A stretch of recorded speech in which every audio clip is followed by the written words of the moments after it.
আচ্ছা, এখন আমরা হচ্ছে অক্টাল থেকে দশমিক সংখ্যার কনভার্সনটা দেখব। এর আগে হচ্ছে দশমিক সংখ্যার কনভার্সন, অন্য সংখ্যা থেকে দশমিক সংখ্যার কনভার্সন যেটা দেখছিলাম সেটা ছিল হচ্ছে বাইনারি থেকে দশমিক সংখ্যায়, ঠিক আছে। কিন্তু এখন আমরা দেখব অক্টাল থেকে দশমিক সংখ্যা। তো কোনো কিছু থেকে দশমিক সংখ্যায় যদি আমাদের এই জিনিসটা শর্টকাট টেকনিক মনে রাখতে হবে যে কোনো কিছু থেকে যখন আমরা দশমিক সংখ্যায় কনভার্সন করব তখন আমাদের উদ্দেশ্য থাকবে যে আমরা সেটাকে যেই সংখ্যা থেকে কনভার্সন করছি সেই সংখ্যার পাওয়ার দিয়ে গুণ করব। এটা মনে রাখবা, যেই সংখ্যার থেকে কনভার্সন করছি, যদি অক্টাল থেকে কনভার্সন করি তাহলে 8 এবং তার পজিশনের পাওয়ার দিয়ে এইখানে যে এক্সিস্টিং সংখ্যাগুলো থাকবে সেটা দিয়ে গুণ করব।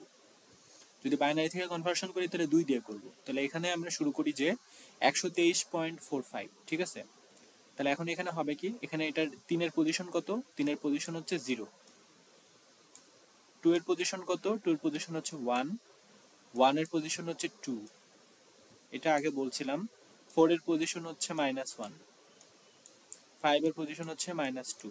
তাহলে এখন আমরা এটাকে 8 এর পাওয়ার, 8 তো জানি বেস, সেটা দিয়ে গুণ করব। তাহলে 3 ইন্টু 8 টু দি পাওয়ার 0, এটা গেল। 2 ইন্টু 8 টু দি পাওয়ার 1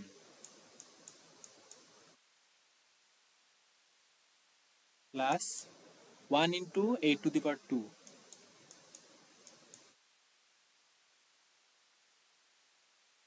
দেখো এখানেও সেইগুলোই করছে। 3 into 8 to the power 0, 2 into 8 to the power 1, 1 into 8 to the power 2। Plus এবার হচ্ছে যেগুলো দশমিকের পরে সেগুলোর হিসাব করি। 4 ইন্টু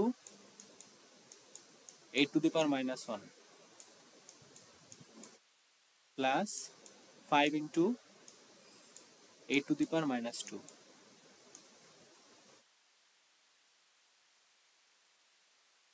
তাহলে এখন দেখি হিসাব করব। 4 ইন্টু, যখন হচ্ছে ইয়ে করব 8 টু দি পাওয়ার 0 মানে হচ্ছে 1, 1 গুণ 3 হচ্ছে 3,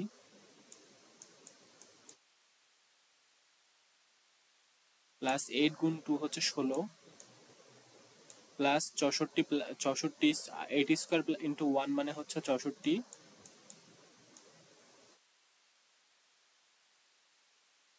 প্লাস হচ্ছে 4 ইন্টু 8 টু দি পাওয়ার 1 মানে 4/8,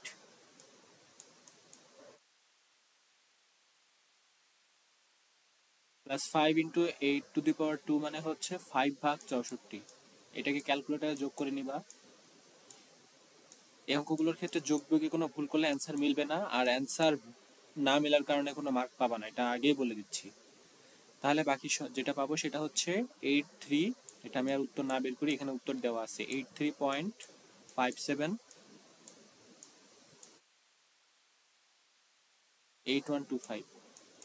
আমরা এটাকে কিন্তু দশমিকে কনভার্সন করলাম, সেই কারণে ব্র্যাকেট দিয়ে নিচে 10 লিখতে হবে। এটা অনেকবার বলছি, কারণ এটা ভুল করা যাবে না।